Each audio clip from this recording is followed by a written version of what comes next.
Ready. नमस्कार, मैं केसी मिश्रा। आप देख रहे हैं संभावदूत न्यूज़। आज हम पहुंचे हैं कुंभगांव की एक घटना का जिक्र हमारे न्यूज़ चैनल पे गया था, जिसे आपने देखा होगा।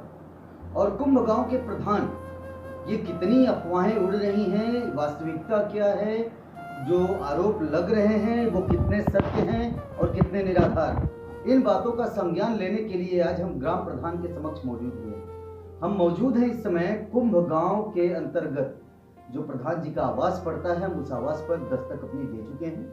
प्रधान जी हमारे समक्ष आप देख सकते हैं कि मौजूद हैं और हम इनसे जानेंगे कि उस घटना का जिक्र करते हुए वास्तविकता क्या है। इस निचोड़ पर हम आना चाहते हैं, क्योंकि बातें तो बहुत सारी कही जा चुकी हैं, बहुत सारे अधिकारियों को ज्ञापन दिया जा रहा है, बहुत सारे लोगों ने तथाकथित तरीके से बताया कि हमें प्रताड़ित किया गया है, हमें मारा गया है और हमें जो है धमकी दी जा रही है, हमारे खिलाफ साजिश हो रही है। इन सारे तथ्यों पर और बिंदुओं पर हम लेंगे प्रधान जी से जवाब। आप देखते जाइए संभावदूत न्यूज़। सर बताएं, क्या वास्तविकता है सर? ये जो आरोप लग रहे हैं, एलिगेशंस लग रहे हैं सर, कितने आधार पे अच्छे सही हैं या फिर आधार विहीन है? सर बताएं। सबसे पहले हम आप लोगों को धन्यवाद देते हैं आए, और उसके लिए मैं चाहता हूं कि आप लोग आए हैं दूध कर दिए पानी पानी। दूसरी बात, मेरे गांव के एक तथाकथित एडवोकेट हैं और वो एक स्थान है डी बाबा का, वहाँ वो निर्माण कार्य कर रहे थे। तो मैं गया मौके पर, हमने कहा कैसे काम कर रहे, बोले कि गाँव वाले ने कहा है। हमने कहा कितने लोगों को कहा है गाँव वाले आपसे बनाने के लिए, तो फला मुझे बुला लीजिए। तो 20 तारीख को डेट रखा। फिर हमने कहा कि आप 20 तारीख पे एक दिन मुझे पहले बता दीजिएगा, तो हम लोग रहेंगे वहाँ, और गाँव वालों को बुला लीजिए, अगर गाँव वाले जहाँ कहते हैं वहाँ बना लीजिए। तो उन्होंने कुछ लोगों के कहने पर डेट से पहले निर्माण कार्य शुरू कर दिया। फिर मैं मौके पर गया, पूछा तो उन्होंने कहा, हमने कहा जो बना रहे आप ये उत्तर साइड इसको बनाइए, मेरा विरोध नहीं है, धर्म भी रहे और धर्म को मानने वाले भी रहे। ऐसा नहीं धर्म रहे और मानने वाले गायब हो जाए। तो अब उनकी मंशा क्या थी मुझे पता नहीं, न बताया गया। तब तक मीडिया को बुला करके तमाम तरह का एलिगेशन लगाया गया। तो मैं जिलाधिकारी महोदय से एक ज्ञापन दिया कि मेरी गांव सभा की जमीन है, जो आपकी भी जमीन है और आपका दायित्व बनता है, और वो सूचित कर दें। मैं बता दे रहा हूँ, और उस जी के नाम पर कोई जमीन नहीं, वो जमीन पड़ती है 1158 469 हेक्टेयर 42 बिस्वा करीब जमीन है। और उसी पर उन्होंने अपना चुनावी जो भी करना है तो बोर्ड बना के कर रहे हैं। मेरा उससे कोई नहीं, मैं तो आज भी तैयार हूँ। गांव सभा के लोग, सम्मानित लोग आ जाए, अपना बैठ के चयन करने बने, उसको विरोध नहीं मुझे। मैं तो इसके पहले अपने गांव सभा की कोठी में तमाम काम किया है, वो खराब निर्माण कराया और हेडपम्प लगवाया, तमाम काम ऐसे मेरा कुछ विरोध है। दूसरी चीज, मेरे गांव के तथाकथित लोगों ने तमाम प्रकार अफवाहें उड़ाए और कहा कि प्रधान ने मकान बना के, शौचालय बना के, अगर इस तरह का कोई मिलता है मेरे खिलाफ तो तत्काल मैं गांव छोड़ दूंगा। लेकिन जो लोग ज्ञापन दिए माननीय जिलाधिकारी महोदय को, उनके बारे में जान लें। जो जाकर ज्ञापन दे रहे हैं उनकी जमीन, उन पर जुर्माना लगाया गया है। सिकंदर यादव, साहब लाल यादव, जो नवीन प्रति एससी की जमीन की नवे चेंज करके जबरी कब्जा किए हैं, उस पर माननीय लेखपाल, पूर्व लेखपाल श्री लालचंद यादव द्वारा इन पर क्लेम किया गया है। इन पर जुर्माना हुआ है 8 लाख से 10 लाख 12 लाख, और वो जमीन खाली करने के लिए इनको आदेश किया। लेकिन अपनी कमी छुपाने के लिए प्रधान का कोई जांच करा ले, कहीं एक विस्तार कहीं कब्जा किए हो। प्रधान अगर व्यक्तिगत कहीं एक विस्तार जमीन कब्जा किए हो तो वो दिखा दे। 4 बार पैमाइश हुई, माननीय एसडीएम के आदेश, तहसीलदार के आदेश पर श्री वीरेंद्र सिंह और मीना लेखपाल, उनके साथ एक कमेटी बना करके चकमार का पैमाइश किया गया। और उसमें उन्हीं में निकला जो शिकायत करता है, ट्रैक्टर मंगवाए कि फसल को जोत कर चकमार को खरीद कराया जाए। लेकिन किन्हीं परिस्थितियों फिर वो वापस चले गए। उसमें एक लालगंज के वकील, याद नहीं नाम उनका, पतले से है, और वो भी रहे, तो वो पूरा ये सब चलते। दूसरी चीज, इन लोगों का हथकंडा है कि इस तरह का विवाद करके तरह तरह विरोध करते रहते हैं। और मैंने कहा कि एक तो एक वकील थे, सर, कुछ युवाओं ने आप पर मारपीट का आरोप लगाया है कि हमारे घर में घुस के प्रधान जी ने दबंगों को भेजकर हमें मरवाया। ये मेरा अपराध है। मेरे बच्चे जा रहे थे खाना खा के फैक्ट्री सोने, गांव के बाहर एक मस्जिद है, वहाँ ये लोग घेर लिए, घेर करके उसको गाली देने उन्होंने फोन किया और हम लोग गए। जो शिकायत करता उसको पकड़ के पुलिस को देने जा रहे 100 नंबर। उनके पिता और गांव के तमाम लोगों को छुड़वा दिया, प्रधान जी जाने दीजिए और ऐसा नहीं होगा। ये लोग सुबह कुछ लोगों कहने जाके वो थाने शिकायत किए, मुझे सूचना मिली, मैंने कहा कि सर तथ्य जानकारी कर लें, अगर इस तरह की कोई घटना उनके बाप से, उनके पटीदार से, उनके अन्य लोगों से वार्ता कर ले, क्या इस तरह सत्य है तो कोई कार्रवाई करें, मुझे मंजूर है। लेकिन तहसील पे जाके ये लोगों ने, जब हम लोगों का मीडिया को सूचना दी गई थी, हम लोग गए थे मीडिया बंधु, तीन चैनल गए थे हम लोग, तो वहाँ पर तमाम प्रकार की भाषा का इस्तेमाल हो रहा था कि प्रधान जी बहुत दबंग किस्म के आदमी हैं, गोली मरवा सकते हैं, हत्या करवा सकते हैं। इसमें कितनी सच्चाई है? मैं चलता हूँ, मेरी गाड़ी में मेरा ड्राइवर होता है, मैं होता हूँ, और सिंगल कभी एकाध खुदा का कोई मिल जाए नहीं, वरना कोई नहीं रहता। बताइए, अगर मुझे मारना तो टीम लेके चलूँगा, सिंगल चलूँगा।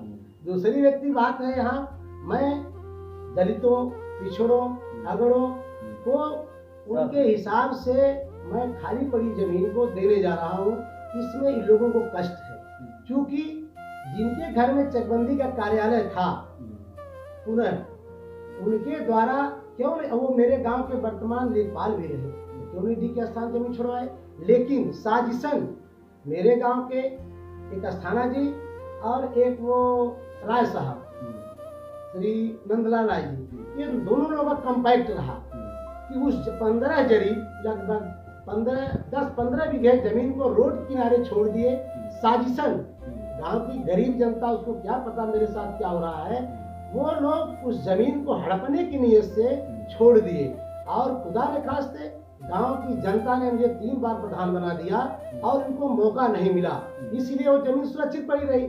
और वो जो राय साहब थे 100 बीघा जमीन कब्जा किए ताल की, मैंने गांव के सहयोग से उस जमीन को खाली कराया। मेरे गांव के सौभाग्य से, अब तो मेरे बीच नहीं रहे श्री राम निरंजन सिंह, इसको भाग्य कहिए या दुर्भाग्य कहिए कि मेरे बीच आज नहीं है, उनकी देन रही है। चाहे जिस कारण से वो पिछड़ों के साथ रहे, उनकी मदद की। अगर ये खुदा खाते राज साहब के साथ मिल जाते तो यहाँ के पिछड़ों का दुर्गति होती और वह जमीन फिर ये ले लेते। उनके विरोध के नाते वो जमीन पड़ी नहीं। ये दोनों सामंतवादी अस्थाना जी और राय साहब, मौका नहीं मिला।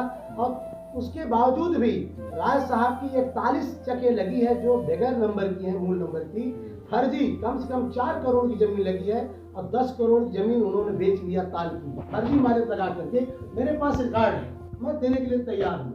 और ताल, दूसरी बात, वहाँ ये लोग अनशन नहीं करेंगे, उनका विरोध नहीं करेंगे।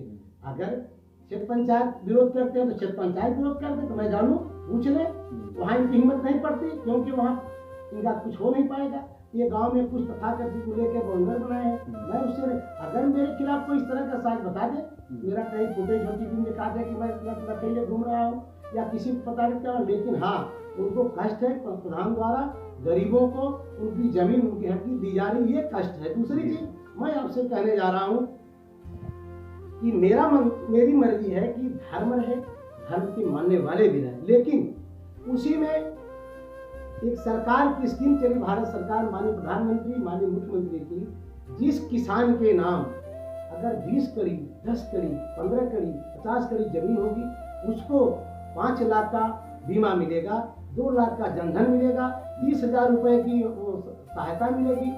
और उस परिवार को मैं चाह रहा हूँ कि हर परिवार को जो मुखिया है उसको 30 कड़ी, 10 कड़ी जो हिस्सा आता है उसको जमीन मिले, ताकि उसकी जो पीछे की फैमिली है, कुछ खाते में नहीं चाहता कोई इस तरह का एग्जाम्पल हो, अगर होता उसके परिवार को लाभ, ये मेरी मंशा है। ये लोग नहीं चाहते गरीबों के साथ अन्याय हो। मेरे गांव में सर्वे करने सर मैं चाह रहा हूँ, टीवी के माध्यम से, आप पत्रकार बंधु के माध्यम से, पूरे गांव में एक बार आप सर्वे कर लीजिए। मेरे यहाँ शौचालय के लिए जमीन नहीं है, रहने के लिए जमीन नहीं है, अवस्थान के लिए जमीन जरूरी है, दोनों रहे, उसको भी मिल जाए। लोग गाँव में मंडई में टाटी बना करके, शौचालय की जगह नहीं है। और मैं चैलेंज करता हूँ, पूरे गांव में कोई साबित कर दे प्रधान 12,012 रुपए लिए हो, पूरे छोड़ दूंगा। कितने शौचालय? 400 शौचालय ऊपर बांटा हूँ, और कोई 4 लगा के 2 रुपया मुझसे लिए हो, जो कहिए सर पंचायत भवन और सामुदायिक शौचालय का निर्माण हो गया है? होगा, अभी ये चालू है, आधे में रुका है। जो सरकारी शौचालय आया है, छत स्तर बाकी है। और मेरे यहाँ पंचायत भवन ऑलरेडी उसकी मरम्मत करा दी गई है। रोड खड़ंजे नालियों की रोड तो अब वो तो हमने भूमिगत नाली बनाया, सरकार की मंशा को देखते हुए मैंने पूर्वे में भूमिगत नाली बनाया, खुली नाली नहीं, ताकि वहाँ मच्छर पैदा हो, डेंगू पैदा हो या उनको किसी तरह का प्रदूषण हो। का छिड़काव हुआ? सब मैंने व्यक्तिगत 6 बार सेंट्रलाइज गांव कराया हूँ और इसकी भी जांच के लिए क्या गांव सभा को सरकार द्वारा या ब्लॉक द्वारा कोई अनुदान मिला है, इसकी भी जांच कराया। मैं अपने पैसे से 6 बार सेंट्रलाइज कराया हूँ।